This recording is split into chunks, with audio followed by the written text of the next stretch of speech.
Dahulu, Bengawan Solo dipenuhi ikan khas sungai seperti ikan tawes, beong, kotes, mujair, dan ikan mas. Namun, pendangkalan dan limbah menyebabkan ikan tak mampu lagi hidup. Kini warga Gadingan banyak yang beralih menjadi pencari ikan sapu-sapu. Jaring-jaring ikan yang sudah lusuh ini pun masih sering digunakan nelayan Sungai Bengawan Solo untuk mencari rejeki sehari-hari. Kami mulai bergerak ke pinggiran-pinggiran sungai yang airnya cukup dangkal. Tidak beberapa lama, kami mendapatkan ikan jenis sapu-sapu yang kami cari. Nah, iki. Jadi pemirsa, kalau airnya cukup dangkal, iki hasilnya banyak. Katanya rasanya ikan sapu-sapu ini kayak daging ayam ya, Mas ya? Iya. Ikan sapu-sapu adalah jenis ikan yang bisa bertahan di lingkungan yang berlumpur. Kadar oksigen rendah di dasar sungai tak menghalangi hidup ikan ini. Dalam sehari, nelayan bisa mendapatkan 5 hingga 10 kg ikan sapu-sapu. Saya pun harus berhati-hati ketika mencoba melepaskan ikan-ikan ini dari jaring. Sisik kulit dan duri ikan sapu-sapu cukup tajam untuk melukai kulit.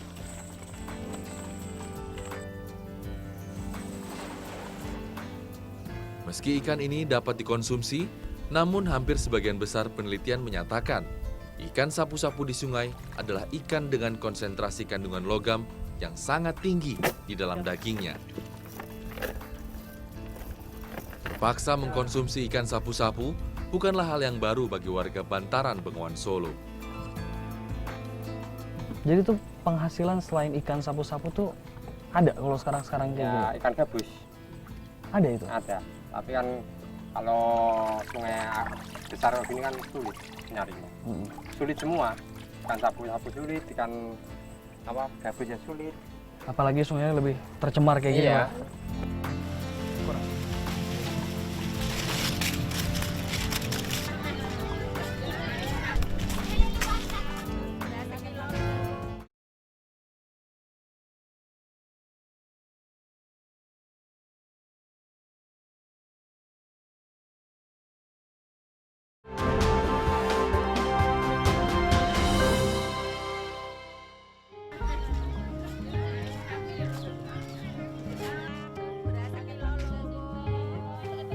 Pagi ini menjadi hari yang sibuk bagi para ibu di Desa Gadingan. Mereka adalah para pedagang kerupuk kara. Kerupuk khas yang menjadi salah satu ciri kuliner kota Solo. Saya tertarik untuk mendatangi industri rumahan ini. Usaha ini sebenarnya cukup berjalan baik. Namun, masalah akses menuju kota masih menjadi kendala.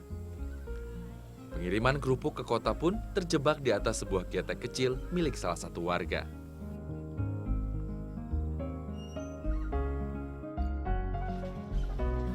Di Desa Gadingan, ada lebih dari 80 rumah pembuat kara yang umumnya adalah usaha kecil warga. Proses pembuatan karak di sini masih sangat tradisional.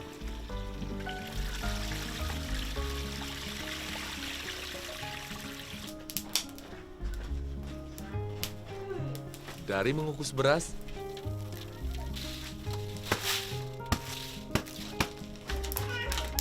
hingga menghaluskan beras yang sudah matang, masih menggunakan cara-cara lama. Jadi ngaduknya memang harus benar-benar lembut. Karena habis ini akan ada proses percetakan. Yang katanya bukan orang biasa yang bisa bisa ngaduk di percetakan itu agak sedikit sulit pemirsa, karena memang berasnya khusus, yaitu beras bulog yang memang terkenal susah untuk dibentuk. Bahan yang sudah halus dan padat kemudian dibentuk persegi panjang.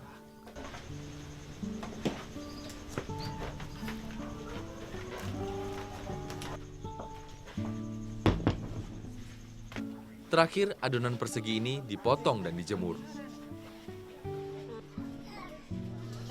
Jika sinar matahari cukup cerah, proses penjemuran membutuhkan waktu 1 hingga 2 hari.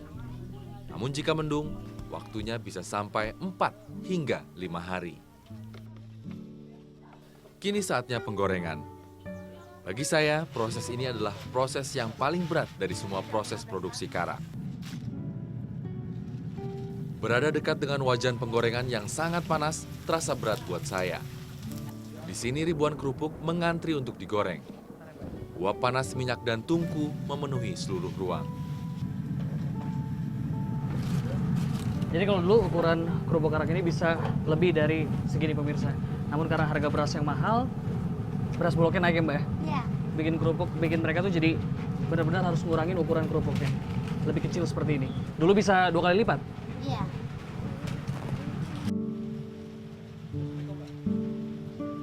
Para pelaku bisnis rumahan ini mengaku bisa hidup dengan usaha ini sekaligus menghidupi warga sekitar lainnya.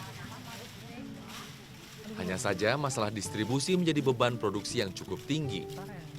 Penghasilan mereka bisa naik seandainya ada akses jalan dari desa menuju kota yang lebih layak.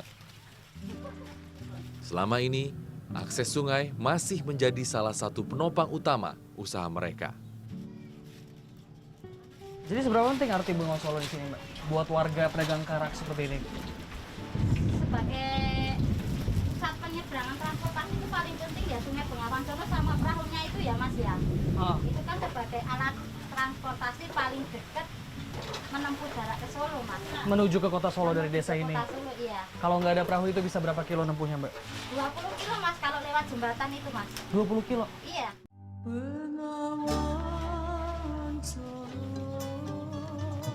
Setelah semua siap, para ibu dari desa ini bergegas berangkat menuju kota Solo.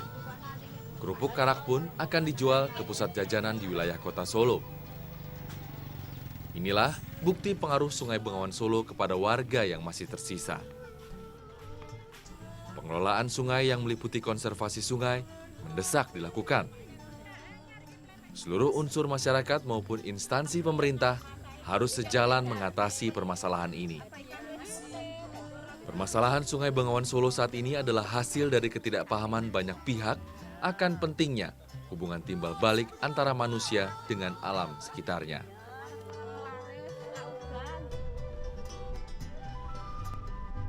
Meski Sungai Bengawan Solo tak lagi mampu menunjang hidup banyak warga, namun setidaknya sungai ini masih melanggung hidup sebagian orang yang tinggal di pinggir alirannya.